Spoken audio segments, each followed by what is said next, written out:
How soon could Elon Musk realistically send humans to Mars? Another good question. I have strong views on that. My read of the history of space exploration is such that we do big, expensive things only when it's geopolitically expedient. So, Elon, what do you want to do? I want to go to Mars. How much will it cost? $1 trillion. Is it safe? No, people will probably die. What's the return on the investment? Nothing. That's a 5-minute meeting, and it doesn't happen. If you messed up Earth, but you're good enough to turn Mars into Earth, then you can turn Earth back into Earth and never have to go where Exactly. I came across this interview with Neil deGrasse Tyson on Piers Morgan, and it was wild. Neil deGrasse Tyson shattered Elon Musk's most controversial decision, ripping apart his $1 trillion Mars obsession. And Tyson flat out called Musk's colonization plan a 5-minute joke. Unsafe, unaffordable, and completely pointless. In his killer blow, if you can terraform Mars, you can fix Earth. So why is Musk pushing a billionaire escape plan while our planet burns? What I can imagine happening is we feel geopolitically threatened, and we say, we got to put astronauts on Mars. And NASA says, oh my gosh, we don't have a spaceship. Let's look around. And Elon says, I have a spaceship, okay? And so then the United States pays Elon to ride his spaceship to Mars. Here is the moment. Neil deGrasse Tyson absolutely destroyed Musk. Forget the rockets. Forget the shiny speeches. Tyson reduced Musk's Mars dream to the kind of pitch that wouldn't even survive 5 minutes in a boardroom. They asked the basics. How much will it cost? He says $1 trillion. Is it safe? Nope. People will die. What's the return on investment? Absolutely nothing. Tyson's punchline. Meeting over. Thanks for wasting everyone's time. For him to just say, let's go to Mars because it's the next thing to do, what does that venture capitalist meeting look like? So, Elon, what do you want to do? I want to go to Mars. How much will it cost? $1 trillion. Is it safe? No, people will probably die. What's the return on the investment? Nothing. That's a 5-minute meeting, and it doesn't happen. And honestly, he's not wrong. Since when has humanity ever thrown $1 trillion at something just because a billionaire thought it sounded cool? Oh, right. Never. If you go back to the Apollo era, while we were going to the moon, people forgetting that we went there as a militaristic statement. Tyson dragged out the receipts. Big projects only happen when survival is on the line. The Great Wall wasn't built for aesthetics. It was built out of fear. The Manhattan Project wasn't a vibe check. It was survival. The Apollo program wasn't a passion project. It was a Cold War panic. That they thought was a natural, inevitable thing. And nothing that's expensive is ever inevitable. Tyson's sarcasm cut deep because he wasn't just mocking Musk. He was reminding everyone that history doesn't fund dreams, it funds fear. My read of the history of space exploration is such that we do big, expensive things only when it's geopolitically expedient, such as we feel threatened by an enemy. So while Musk is out here pitching Mars like it's the next iPhone launch, Tyson basically called him out for trying to sell the most expensive suicide mission in human history. And that, my friends, is how you torch $1 trillion fantasy in less time than it takes Musk to post a tweet. He wrote, wow, they really don't get it. Mars is critical to the long-term survival of consciousness. I realize that it makes no sense as an investment. That's why I'm gathering resources. Of course, Musk couldn't stay quiet. He ran to Twitter and hit back with his usual doomsday sales pitch. Mars is critical to the long-term survival of consciousness. Earth's screwed, so let's blow $1 trillion turning a frozen desert into a billionaire bunker. Even Musk admitted it makes zero financial sense, which, let's be real, is the understatement of the century. If you have the power of geoengineering to terraform Mars, then you have the power of geoengineering to fix Earth and turn Earth back into Earth. And that's when Tyson dropped the kill shot. If you can terraform Mars, you can fix Earth. Boom. End of story. Why would anyone spend insane money to make a dead rock habitable while we're busy wrecking the planet that already works? It's like bragging you can renovate a burnt down shack while your mansion is literally on fire. Tyson didn't just counter Musk, he flipped the entire argument upside down. Musk calls it survival. Tyson calls it delusion. And honestly, Tyson's logic hits harder because it's not wrapped in sci-fi vibes. It's just reality. It's not that it's funny. It's that it's in 5 billion years. Right. So we have a whole lot of other sort of prioritized things we should be thinking about between now and Okay. then. Musk tried the classic scare tactic. Earth's doomed, the sun will roast us, so we need Mars as a backup. Tyson practically laughed in his face. That sun explosion he's hyping, yeah, it's 5 billion years away. 5 billion years. By then, humans might not even be humans anymore. But sure, let's panic now. He said, look, if we're going to do this, and he believes passionately we need to do this as a kind of backup, really, for the survival of the human species, he said you have to replicate exactly the conditions of Earth. And that's Tyson's whole point. Musk is selling a fire drill for a house that won't even catch fire until the year 5 billion.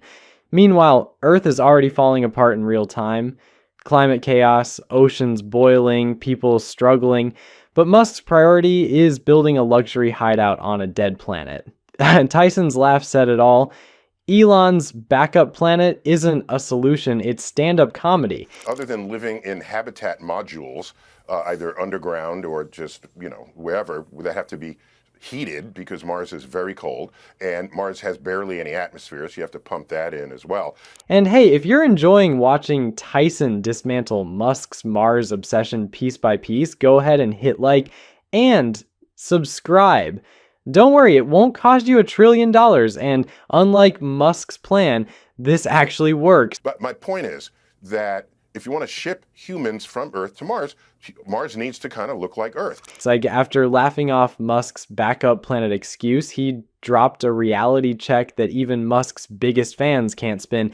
Getting people to Mars is one thing, keeping them alive is another nightmare entirely. Mars is freezing, the atmosphere is practically non-existent, and every single breath has to be manufactured. Forget one tiny detail, a vitamin, a filter, a heat source, and congratulations, you've just wiped out the colony. So I put hot chocolate in there, which heated the mug, and while the mug heated, Mars terraformed into Earth. So I said, that's a classy move right there, Mr. Musk. Tyson didn't even need charts or data, he used a coffee mug. Yep.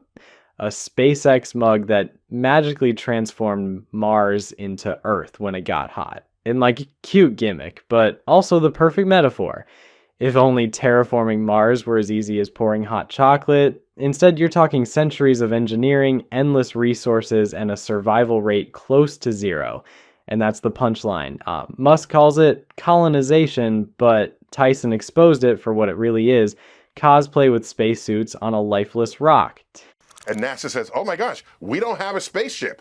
Let's look around. And Elon says, I have a spaceship, okay? And so then the United States pays Elon to ride his spaceship to Mars. Tyson then pulled the curtain back on the money game. He flat out said if Musk and a couple of other billionaires wanted to burn cash just to see astronauts walk on Mars, sure, they could do it as a vanity stunt. But SpaceX isn't just Musk's toy. It's a corporation with a board, investors, contracts, and salaries to pay. And no board on Earth is signing off on $1 trillion science project with zero return. That's where Tyson's sarcasm really hit.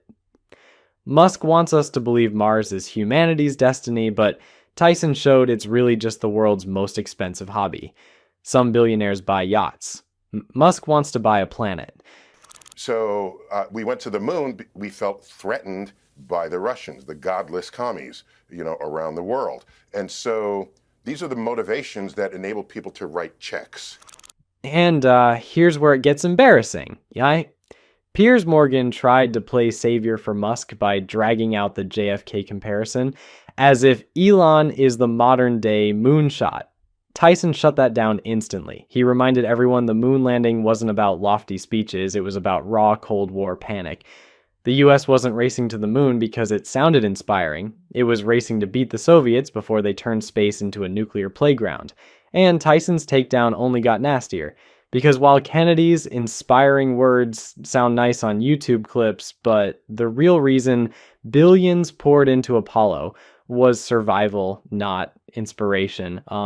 Musk can cosplay as the next JFK all he wants, but without an enemy breathing down our necks, his Mars plan is nothing more than hype in a shiny rocket suit. And in terms of going to Mars as a survival plan, if you think about what could put life at risk here on Earth, that could include, global, very serious pandemic, or asteroid strikes, or we trash the climate, whatever. And here's where Tyson's takedown gets reinforced by cold, brutal science. Forget Musk's tweets. The numbers don't lie. NASA's MOXIE experiment managed to squeeze out 12 grams of oxygen per hour on Mars. That's barely enough to keep a dog alive. Never mind a city of humans. For 4 astronauts to even think about coming back home, you'd need 25 metric tons of oxygen. Honestly, Musk isn't building a colony. He's running a $1 trillion air pump that can't even get past the prototype stage. But if you're going to do something that no one has ever done before and it costs $1 trillion, if you can pull it off, go for it. And the radiation, even worse. A single Mars mission blasts astronauts with 0.66 sieverts, almost their entire career dose in one shot. Bones, kidneys, vision, all at risk before you've even unpacked your suitcase on the red planet. Tyson didn't need to say it outright, but the data screams Musk isn't planning a colony, he's planning a slow-motion health disaster. Our oceans will come to a rolling boil and evaporate into the atmosphere. The atmosphere will evaporate into space. And let's not even pretend about Martian farms. Studies say growing food, recycling water, and keeping humans sane in tiny metal boxes under constant stress is a psychological and political minefield. Tyson's point hits harder here. If Earth's already struggling with food, water, and mental health in paradise conditions, what makes Musk think Mars, a frozen, radiated desert, is the answer? No, he wants to terraform it. Terraform, yeah. That's a goal. Okay. I don't mind that as a goal if it gets you other achievements en route, but I think that's less realistic. That's the twist. Musk sells Mars as the bold future of humanity. Tyson, backed by science, exposes it as a death trap wrapped in hype. Now, drop your thoughts in the comments. Would you buy a ticket to Musk's Mars circus, or would you rather he spent that $1 trillion fixing Earth first?